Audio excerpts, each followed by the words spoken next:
እኮ አይደለም ፈልግ ረጅሙን ጊዜ እኮ በሂደት እናመጣዋለን።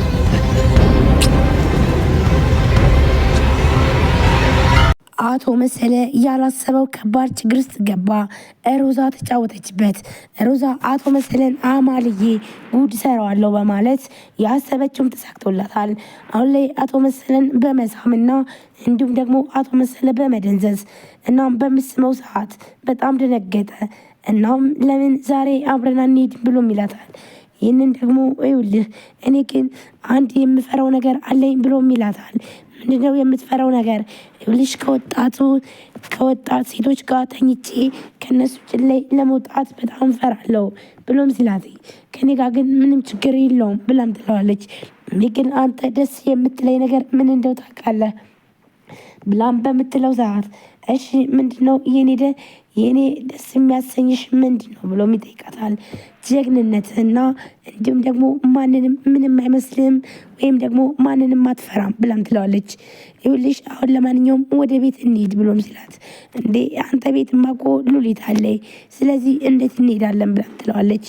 አይ ሉሊት እስከምትነቃ ድረስ ይቺ እንቅልፋም ነች የሞተች ሬሳ በያተኝ ብሎም ሲላተኝ፣ ቆይ ግን ሉሊትን ታፈቅራታለህ አይደል እንዴ? ቆይ እንዴት ምናምን ብላ ስጠይቀውም፣ ይኸውልሽ ሉሊትን እኮ በማፍቀር ብቻ አይደለም እልህ ኑሮኝ ነው።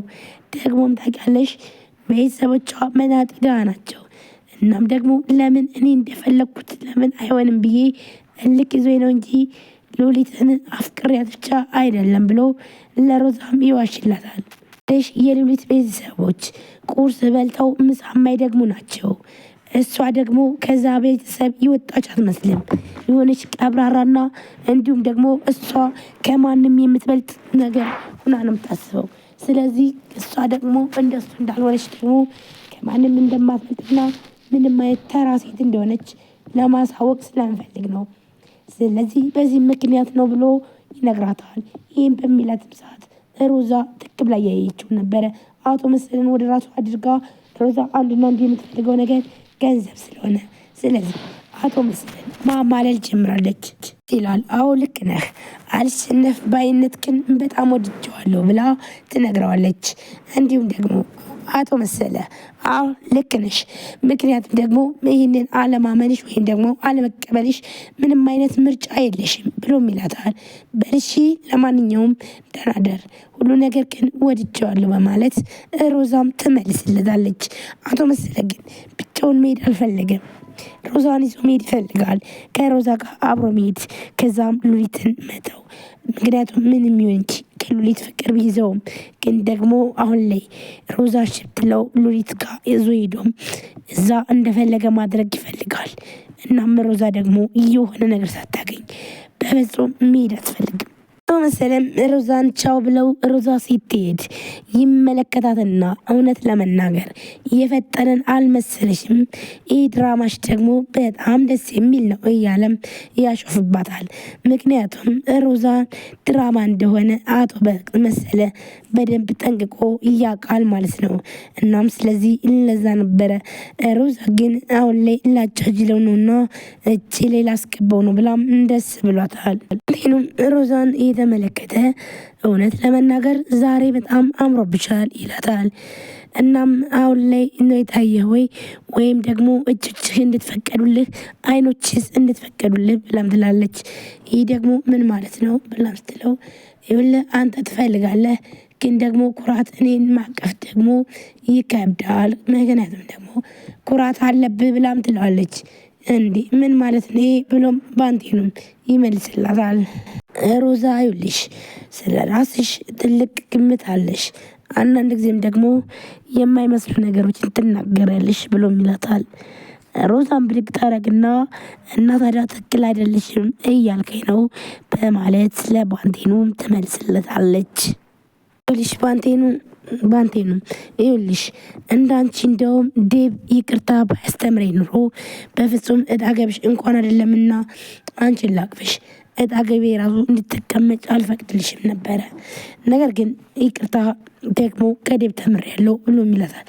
እና ታዲያ አሁን እየተጸጸትክ ነው በማለት ትመልስለታለች። ምክንያቱም ደግሞ ጸጸት ነው ወይስ ምንድነው ትለዋለች።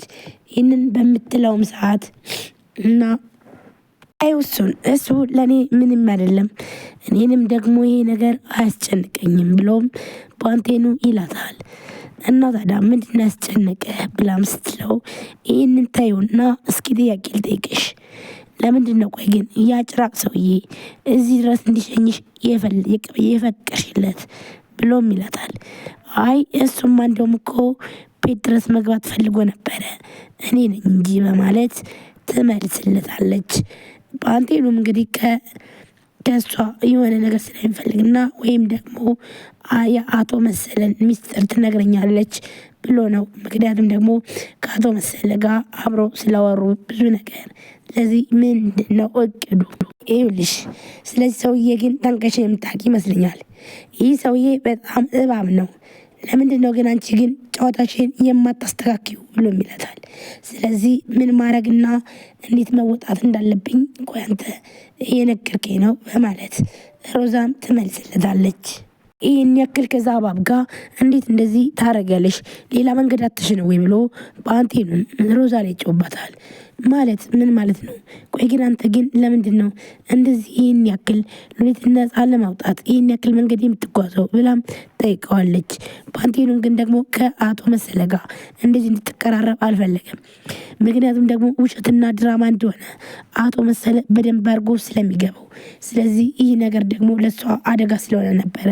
እናም አቶ መሰለም ራሱ የራሱን ድራማ እየሰራ እንዳይሆን ብሎ ፍራቻ አለበት። ስለዚህ ለዛም ነበረ ሮዛን እየጠየቃትኝ። ሮዛ ግን ደግሞ ኮስተር ብላ ለምንድነው በዚህ ልክ ሉሊትን ነፃ ለማውጣት እየሞከርክ ያለው ብላም ትመልስለታለች። ግን እንዴት ታዲያ እንዴት ብዬ እንድጠቀም ነው የፈለግከው? ለምን ሌላ መንገድ አትፈልጊም ብሎ ይላታል። ይኸውልህ መሰለን ለመጣል እኮ እኔን ሴቷን ጠጠር አድርገህ እኮ የተጠቀምከው እኮ አንተ ነህ ብላም ትለዋለች። ይኸውልሽ ሮዛ ያልገባሽ ነገር አለ ብሎም ይላታል። ሰላም ጤና ይስጥልን ውድና የተከበራችሁ የቻናሌ ቤተሰቦች እንዴት ናችሁ? እኔ በጣም ደህና ነኝ። እንግዲህ ውድ ቤተሰቦች ድምፄ ምንም ነገር ሊለቀኝ አልቻለም። እባካችሁን እስኪ ኮሜንት ላይ አስቀምጡ። ድምፄ ተዘግቷል፣ በምን አይነት መንገድ እንደሚለቀኝና ጎሮሮዬ በጣም ያመኛል፣ እንዲሁም ደግሞ ሳል ያስለኛል። ስለዚህ ጉንፋን ተብዬው አልለቀቀኝም። ግን ለስሙ ጉንፋን ይባል እንጂ በጣም ከባድ ህመም ነው እውነት ለመናገር። ምክንያቱም በቃ በጣም ነው የሚያፍነኝ፣ በጣም ነው ድምጽ የተሰጋውና ቪዲዮ ለመስራት በጣም እየተቸገርኩ ነው። እንግዲህ በመጀመሪያ ቪዲዮ ጥራት ስለሌለው በጣም ይቅርታ እላለሁኝ።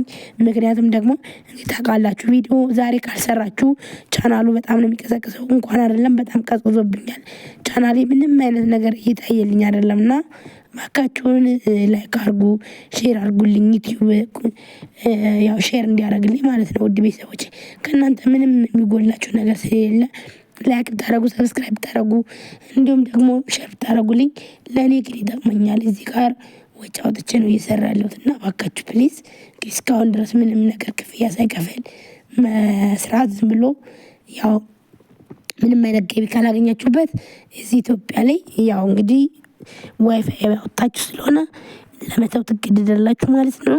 ይህን ያክል በስደት ለፍተና ቻናሉን አሳድገን ግን ኢትዮጵያ ስንገባ ዩቲዩባችንን እንተዋለን ማለት ነው። ዩቲዩባችን የምንተውበት ምክንያት ደግሞ ስለማይታይልን ነው። ካልታየ ደግሞ ዋይፋይ በራሳችን ወይ ነው። ዋይፋይ አሁን 15,000 ሆኗል የዓመት 15,000